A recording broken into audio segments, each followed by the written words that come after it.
I need an identity. Not to create a signature, but to create an identity that whatever I'm doing and whatever I'll create, I should be able to own it.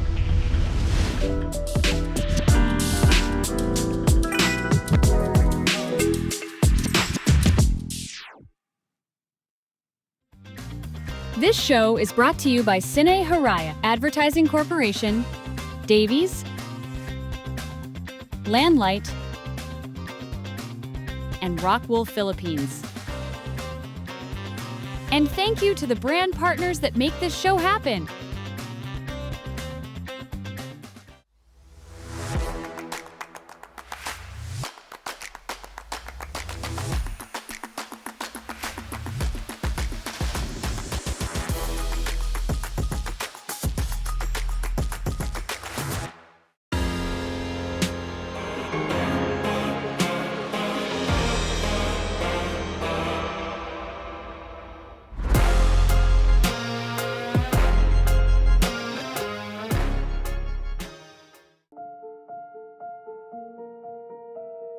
Freedom has a color.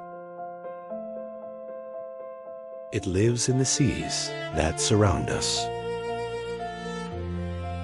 the skies that open our future, and the dreams that carry us forward.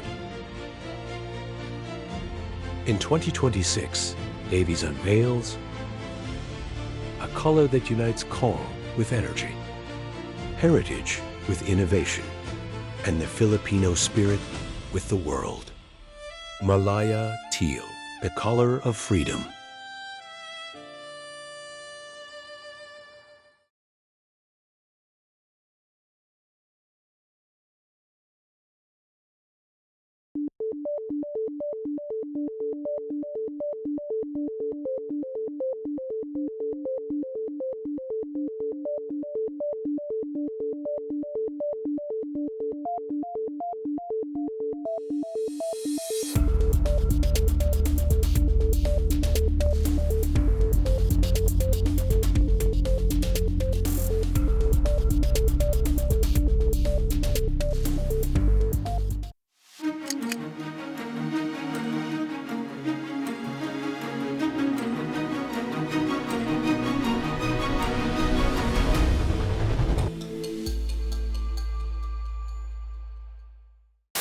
Hello guys, welcome to Build Boss PH. I'm Architect Richard Garcia from Gala Architecture. We're very lucky for today's episode because we'll be interviewing one of the renowned architect, no? Sikat na sikat right now na architects sa Philippines, no? And probably in the world. And he is known for his practical luxury and aside from the bringing modern Filipino in architecture. And just this year, he was just been honored and awarded the Global Filipino Architect of the Year in Dubai. He's really international, he's really world-renowned and bringing good things in architecture in the Philippines. Let us all welcome Architect Royal Pineda. Thank you, Richard. Wow, I'm really happy, Royal, that You're a friend. I'm really glad that you're here, Royal. Thank you, thank you. I'm really happy also because it's always an honor to have this opportunity to talk and share my feelings, my thoughts. I always come to share, but it's really more of like when you said let's just chit chat. Oh, okay, we'll do something more fluid.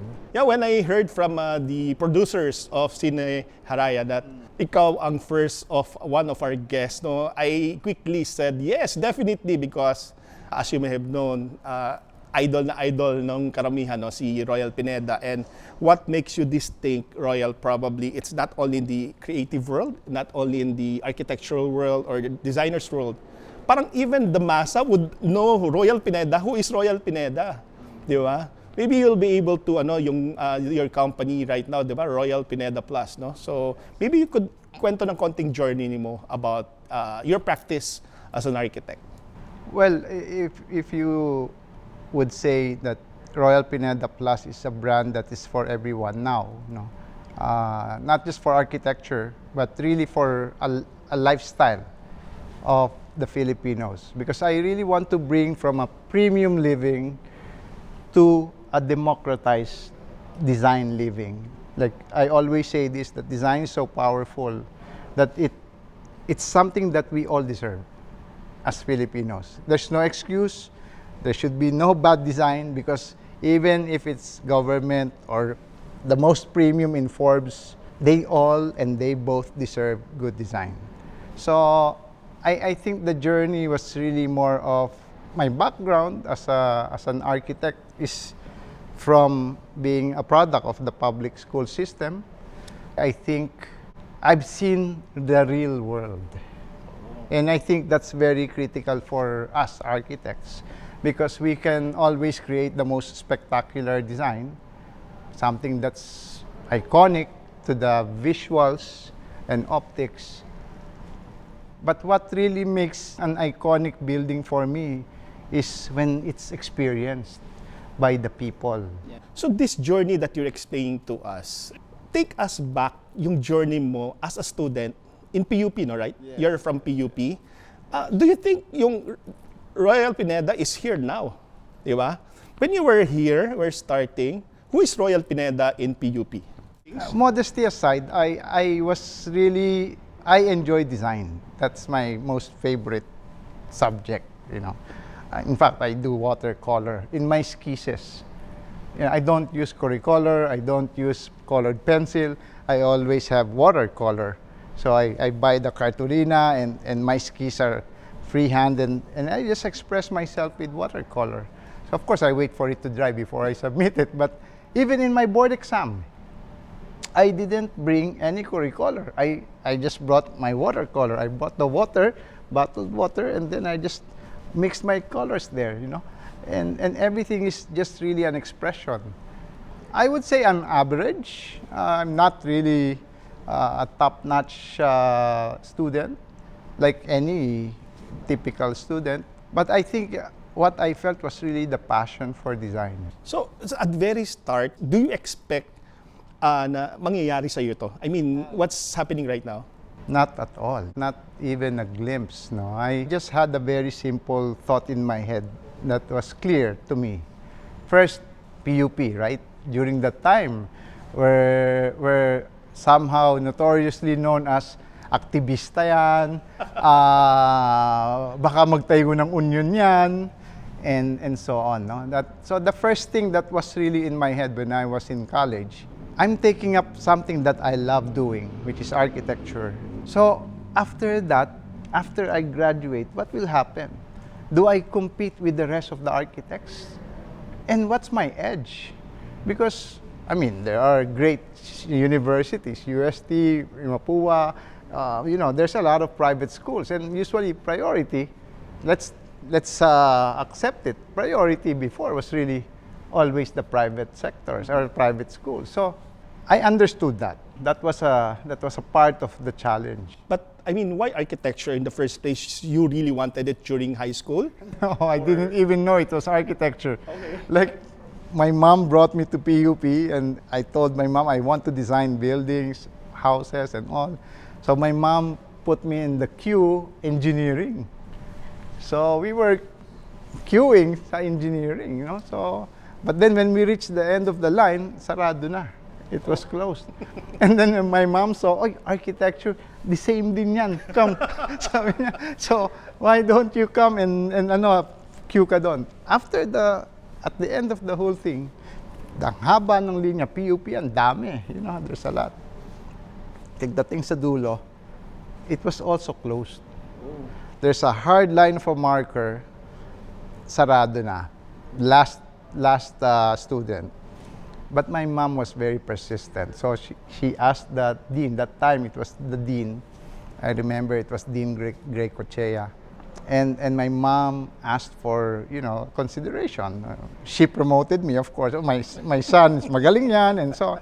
But then the dean said, okay, I'll accept you, but if you fail one subject, we'll kick you out on the first sem.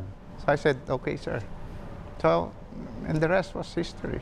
And talking about like the technology, what's your stand about AI in architecture? For me, it's really good. AI for me is good because at the end of the day, I'd like to emphasize this because this is really something that bothers a lot, di ba? Having AI gives us more time and more chance to be humans. What do you mean? It's a paradox. It's something that's hard to, there's profoundness, yes. It's very philosophical, but to simplify, if you are, let's say me, I'm an AI user with my team, I get to have more time to understand the human side of what the project is asking for. And I start to delegate the technicalities and precision, because for me, AI is about precision. Because it's machine, it's algorithms of many things. So I give AI all the computation you need to do. Give me the precision of all the dimensions and everything that needs to be done. Give me the sun and its degrees at this hour. You help me translate my vision with science, your AI. But my vision as human will always be my gift, which is intuition.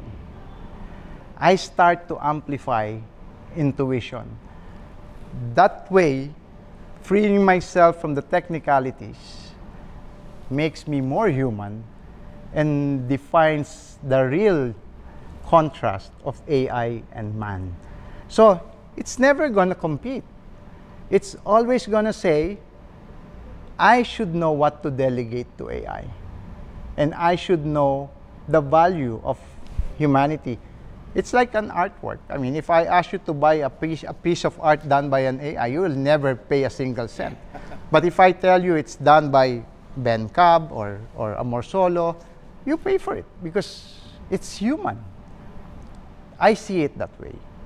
We don't need to compete with AI. We don't need to be worried by AI. But in fact, we need to understand AI. Parang tool siya, no?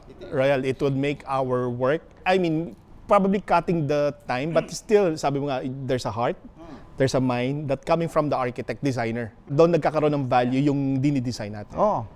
Dagdag ko lang para mas ma-relate ng mga arkitekto tsaka ng mga viewers din, no? Application-wise, di ba noon, when you talk about, yun dati, wala pang AI. Ang dami niyan, which I never liked it. I never liked it because I'd rather, I search for authenticity constantly. And authenticity to me is not just at the end of the whole thing, but it's the process. The process should be authentic so that the end product is authentic.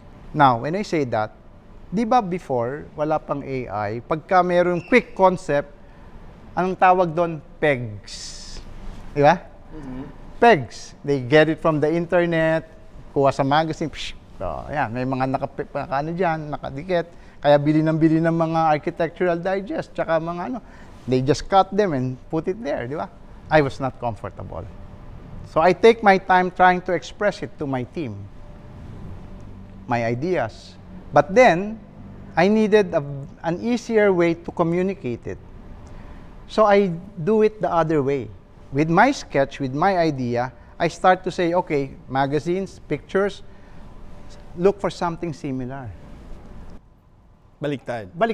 Ito, Ito pagagalingan niya. is from me. So I can look at you in the eye and say, it's mine. Funny, and maybe it's an opportunity na nagkataon and parehas or similar dahil gusto mo i-communicate eh. Ito. So, the issue is, between you and yourself, alam mo, ginawa mo yan eh. But yeah, you have to pass it on to the team. And you have to make it legible to the team. Easy to understand. That was the old way. But my process before was like that. Kasi, otherwise, I'll have issues with myself. Pag may project ako, yung sasabihin, magbukas ka na agad ng mga magazine, I try not to go. I mean, to do that, I try to go to the site. I try to go and have sit-down meeting with clients. But with AI now, for people to understand that they can be truthful, still truthful, and again, the tool is, di ba you give the prompts? Imbis na pumipilas kayo sa mga pegs, kasi yung iba, baliktad. they use the pegs to be their design. Baliktad eh. So, authenticity, right away, first step, questionable. So, where's your integrity? Parang sabi ng kliyente mo, parang nakita ko na yan.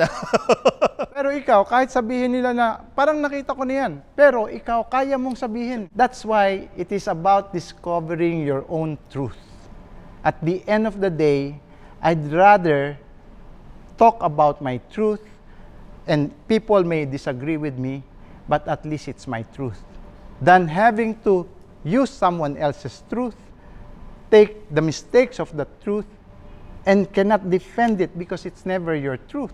So, as a Filipino, we should start doing it. So, ang point ko, yung pegs na sinasabi ko noon, na dating ganon, ngayon with AI, dahil ikaw yung may vision, ginagamit mo siya ngayon to put, it's not gonna be precise, it's not gonna be exact, but because you're showing a reference, before was a peg, but even your reference is authentic to you.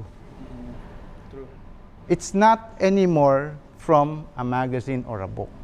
So, the process is very important. Yeah.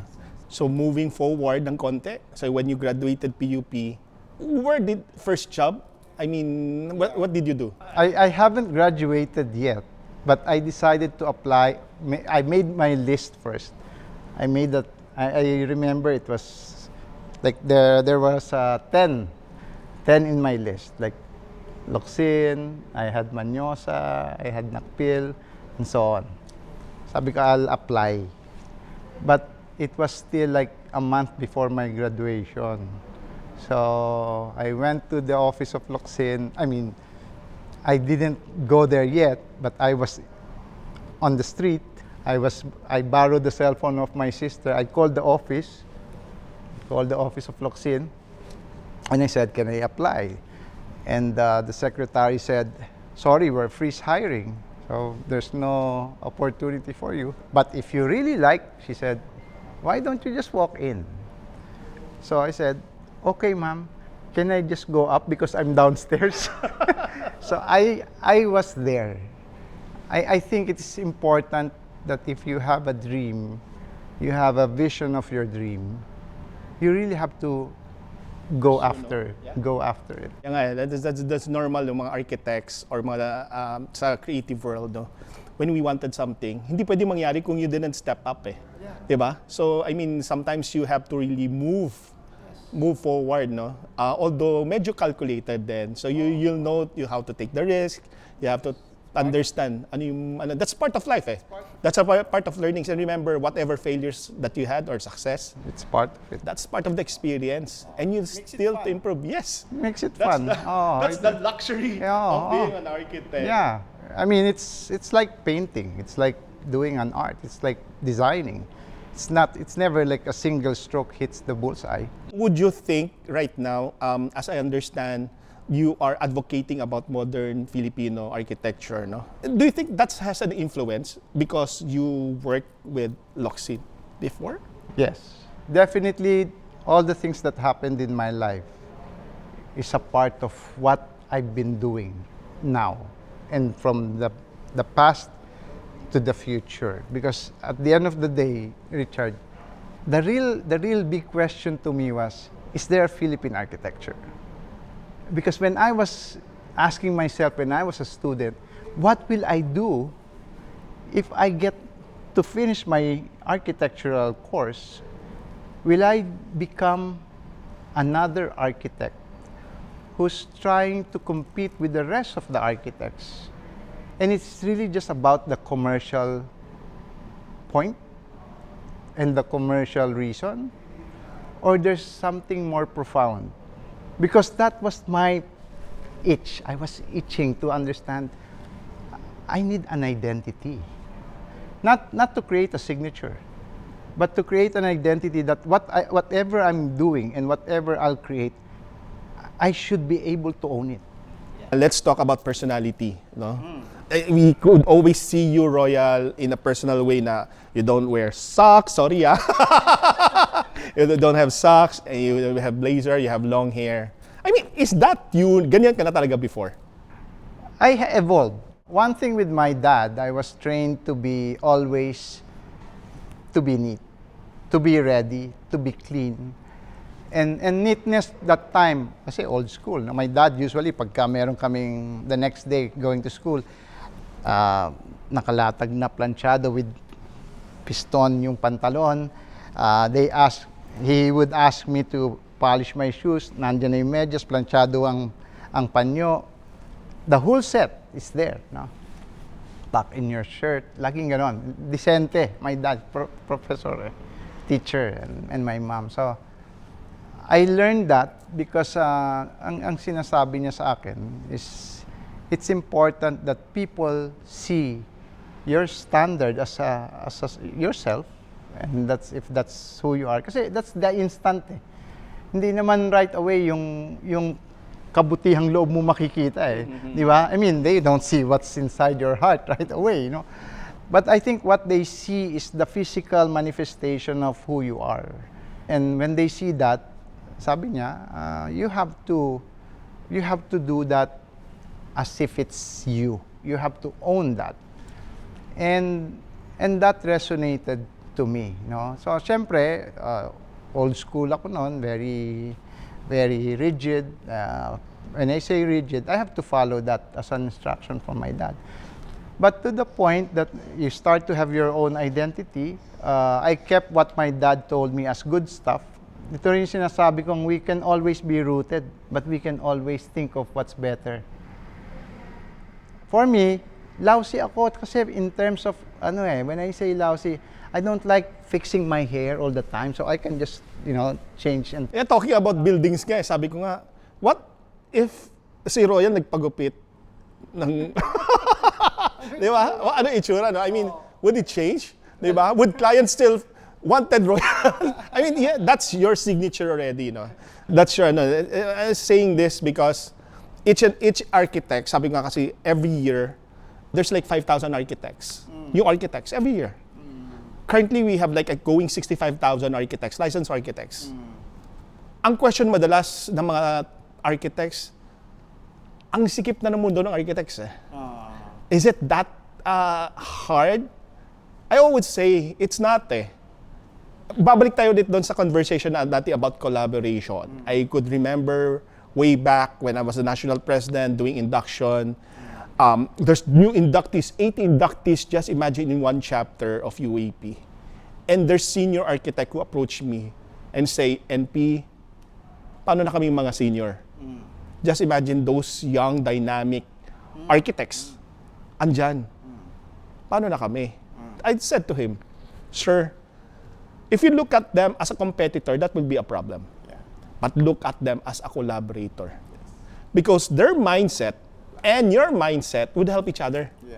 And you have to pull up, pareho kayo. I think that's the thing that bakit tayo siguro nagkakasundo, bakit tayo nagkakaroon ng conversation like this. Because end of the day, we learn from each other.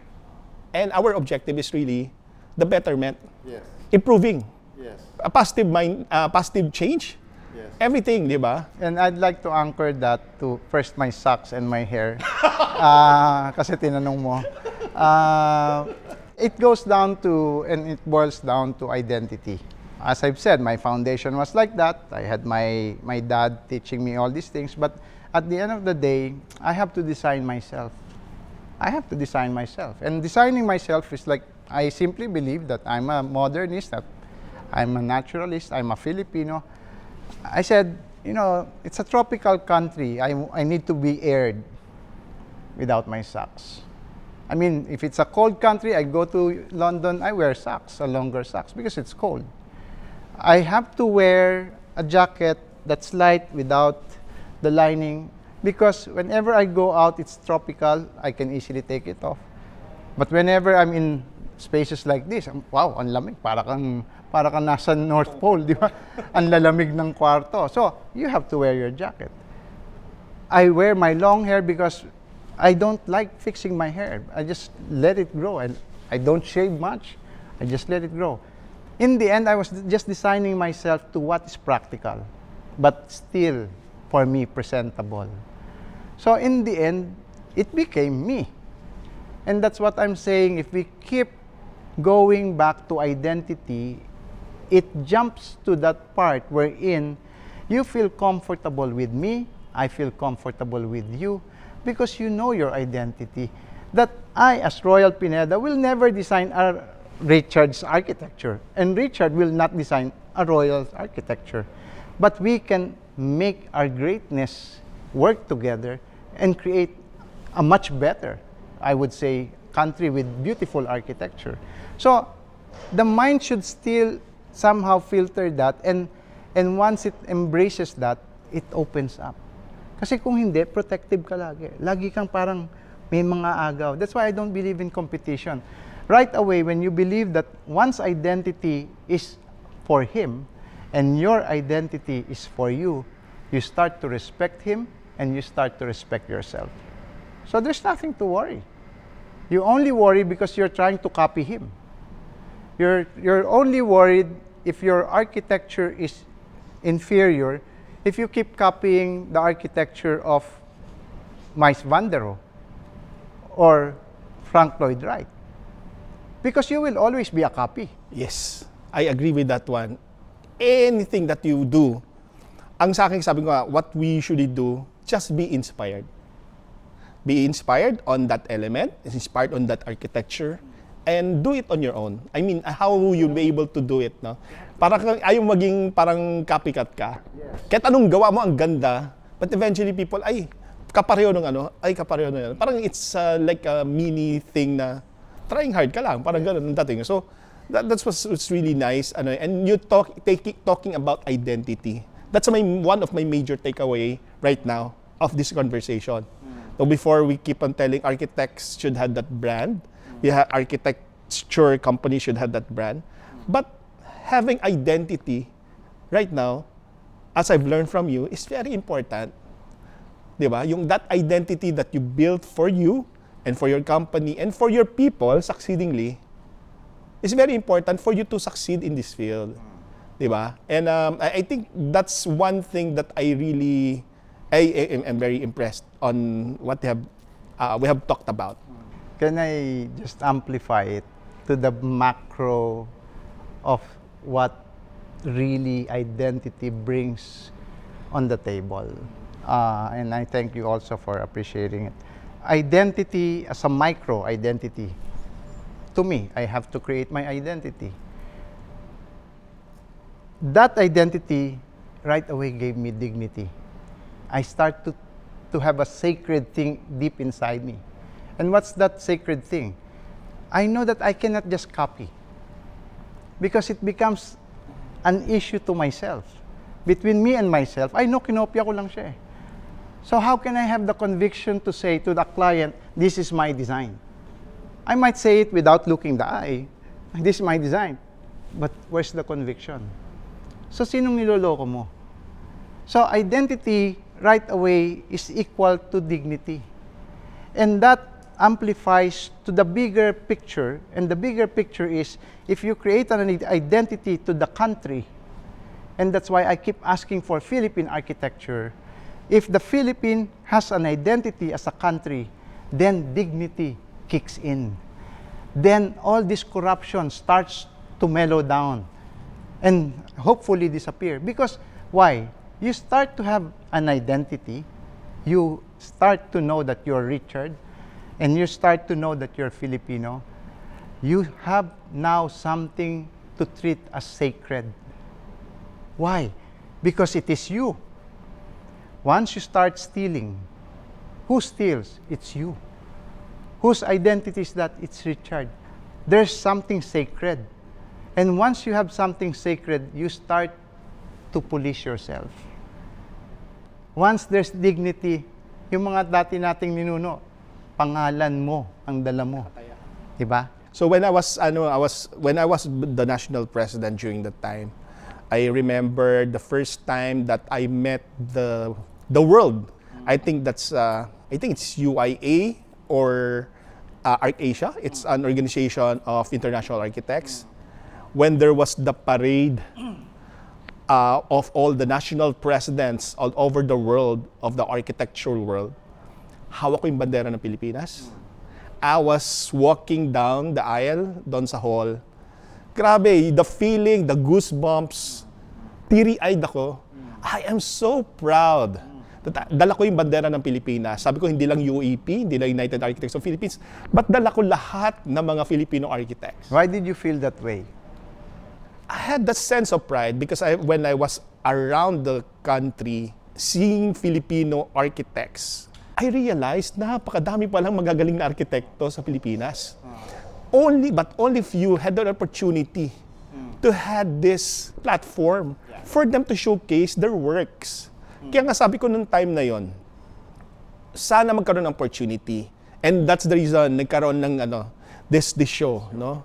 But if I zoom in to that very moment, particular moment, zooming in, when you were carrying the flag, you felt something, right? Yeah.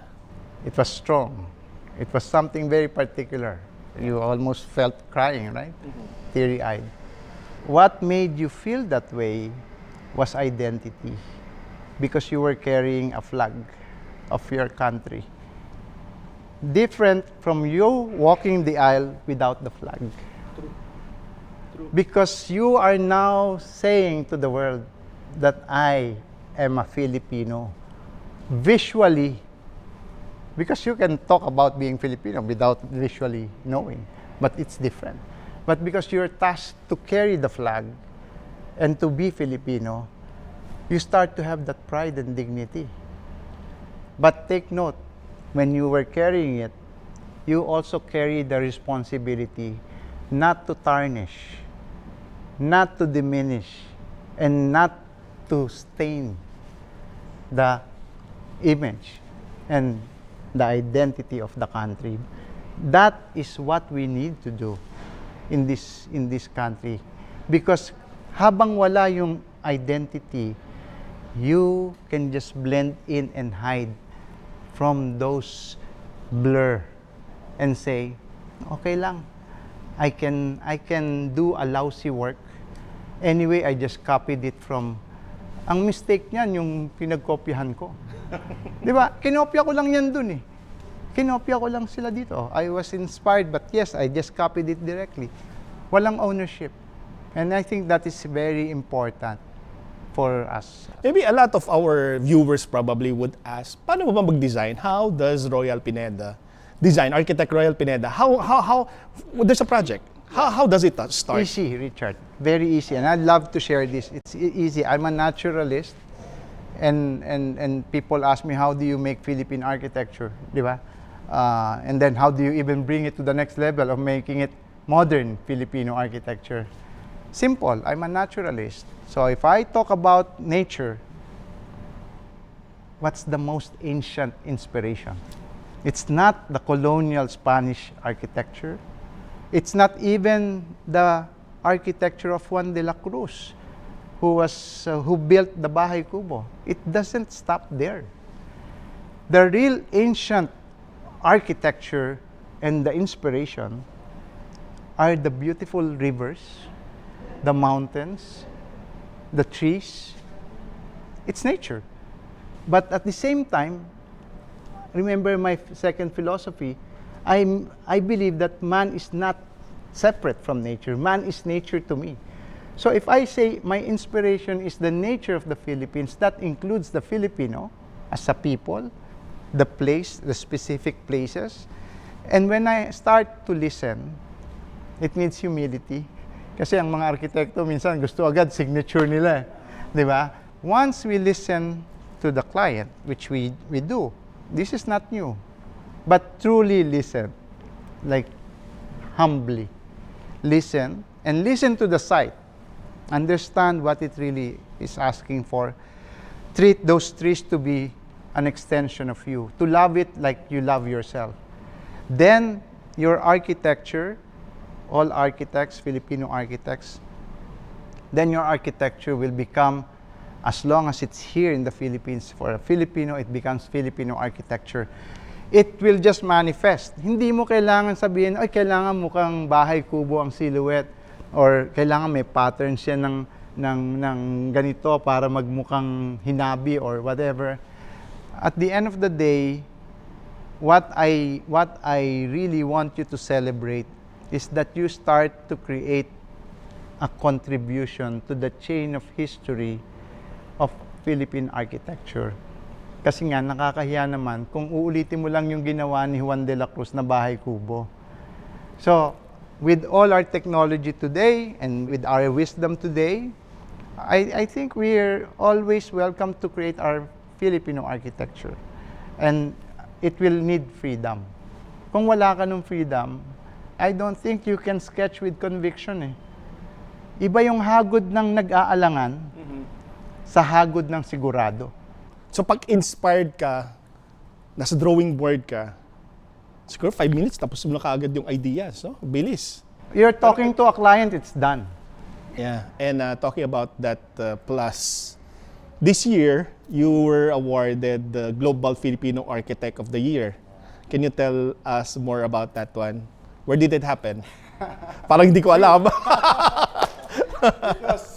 It was you, Don, of course, us and Christian. It was just over breakfast, right? I mean, we were talking about our dreams for the country. That's pre-pandemic, post-pandemic, no? I think it was post-pandemic. It was Expo, that's Expo. yes. Yeah, when pa-close na yata ng Expo yun. After the expo, I think. After the expo. Yeah, I did that Yeah. marathon. Yeah. After the expo. And again, I think people with I always believe in that. People with same frequency will always gather and trigger one another. And I think the trigger was like, that conversation of when I first met Christian, I was saying, I see UAP being this, being that. And then after that, you came and Don, and all of a sudden we're having breakfast towards lunch. And it was a never-ending discussion. But I think the energy that was really happening as we were inspiring each other, di ba? And I think when you went to Manila, given the task and the roles that you have, same with Christian and me, we were all given that roles that we didn't know that time. Because all of a sudden, we didn't know that on the 50th of the UAP, we will be together trying to present a mindset. A mindset. This is not about the physical things that you're seeing in the events. It's not just about the physical things that's happening in the organization. But I think it's really the mindset that's saying, if we open up to this modernity, the betterment, everything starts to grow. Yeah. And I would like to emphasize that it's not to change alone, but to grow. Those small talks, we encourage those Kasi that inspired each and of us na mag-change ng mindset natin Filipino about crab mentality. Pulling each other down, no?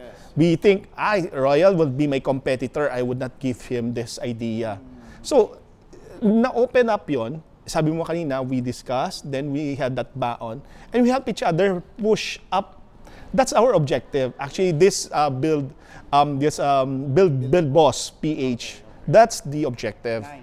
That we really wanted to motivate, inspire architects, di ba, and other creative industry to help each other. And syempre, ang ating generous sponsor for our drinks, acclaimed Cafe. Yeah, masarap yan. Gawa din ng architect, isang entrepreneur architect. Architects, it doesn't taste like concrete or sand or anything.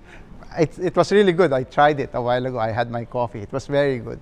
The latte was good. Sarap. Yeah, and let's take this opportunity since pinasalamatan natin yung A-Codes. We'd like to thank Living Innovations for giving us this space and having this this studio. No, I mean this studio nila that they'll be sobrang gandang setup. Thanks, nila. Ferdy.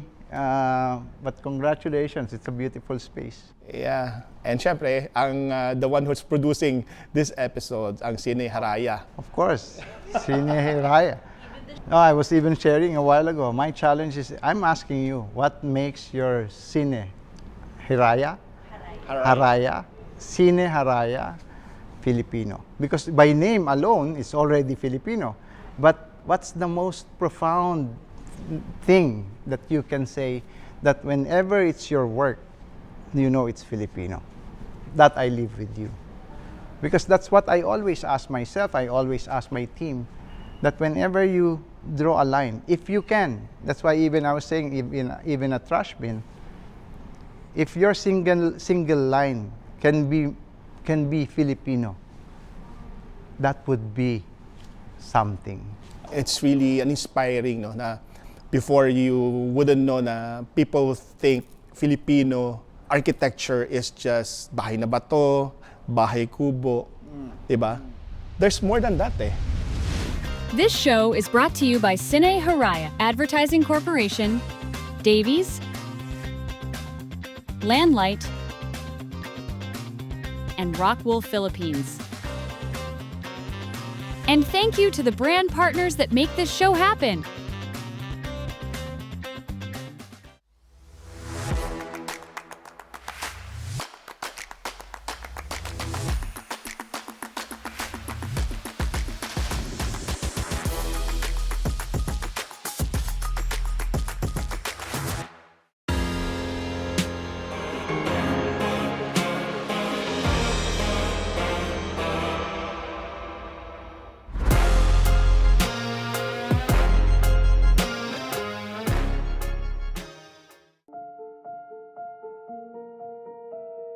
Freedom has a color.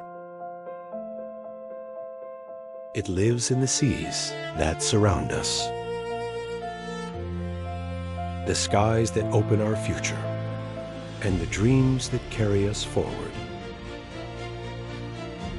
In 2026, Davies unveils a color that unites calm with energy, heritage with innovation, and the Filipino spirit with the world. Malaya Teal, the color of freedom.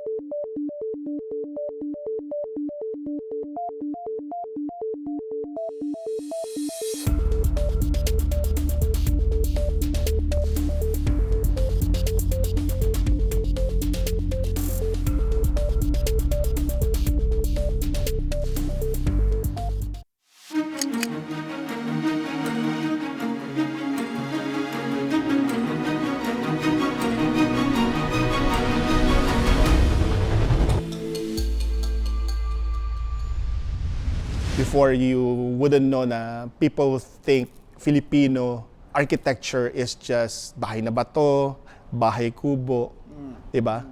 There's more than that eh. Now that you're saying that, I just want to amplify because, and I would like to take this opportunity because I always felt when I was college, and I was seeking for what's Filipino. But I did not stop after I discovered what's Filipino. I have to say to myself, what's a better Filipino? That's why I coined modern Filipino. Because I have to create a system in my own self that will push me every day to say, what's better today? Because yesterday is for me old. I can be better from yesterday. So what happens now is that I really become a continuum. I never end as a Filipino, but I always get better as a Filipino. So, Filipino architects, I would like to really say this because there will always be a strong chain that will try to hold you and stop you from being creative if you always think that it's just all about the bahay kubo and bahay na bato. Just free yourself by understanding that even Juan de la Cruz, who was not even an architect, just did an architecture that was principle-wise really sustainability because libre yung bahay kubo libre yung kawayan, libre yung nipa. Libreng aircon. Libreng aircon. That the silhouette, the rain is just common sense. So at the end of the day, what we just have to keep and understand, Richard, is freedom. And freedom will give you the creativity to never-ending creating a Filipino always rooted but also always better. So if that can be done by every newly graduates, kahit di pa gumagraduate yan, pagka ganun na ang mindset niyan, I believe the country will start to have dignity. And that's what we need now, especially with what's happening in the construction industry, with all this corruption, with all these things that's happening. It's not that we don't have good architects and engineers. That's why government is doing all this corruption now, no? I mean, what it needs is character. Stay tuned for part 2, where we talk about the Filipino identity, integrity, and dignity, and how we can help build a better Philippines. Only here on Build Boss PH. Build Boss PH is produced by Sinharaya Advertising Corporation. Don't forget to like and follow our page for more interviews, podcasts, and features with the industry's best.